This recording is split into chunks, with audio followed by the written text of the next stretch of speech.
Set against the red earth and the gum trees of Yule River, leaders from across the Pilbara gathered once again to have their voices heard. High on the agenda, how services are delivered, what's missing, and how communities can lead the way forward. This has come from the community, and we're just echoing what the community wants, and it's making sure that the 6 priority areas around education, health, well-being, community safety, and so forth, is that these action areas, housing, are being listened to and are being addressed and are now actioning. Yesterday was the continued dehumanisation of our people as a result of the racism at an individual but also at a system level. Stand united.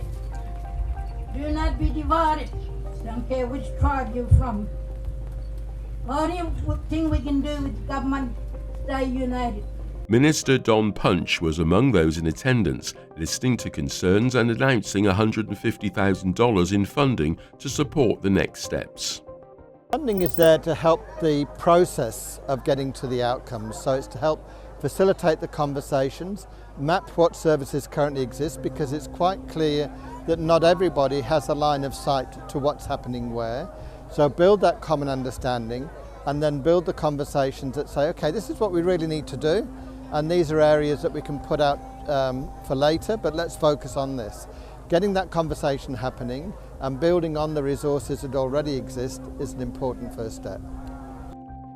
Place-based services remain a top priority, with calls to embed local knowledge and leadership into every stage of delivery.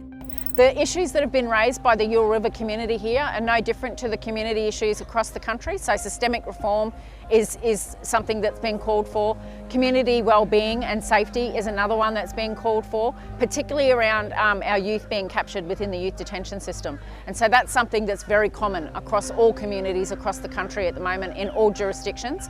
The other thing that's really common is that increased exposure to racism. And so that's something that's come up here today, and they're looking at it from a systemic perspective.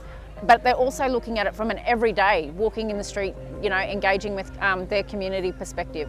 So those things are common across the country. As the dust settles on another Yule River meeting, the message is clear. Real change begins with real conversations and a shared commitment to walking forward together. Andrew Sharps reporting for NADA News.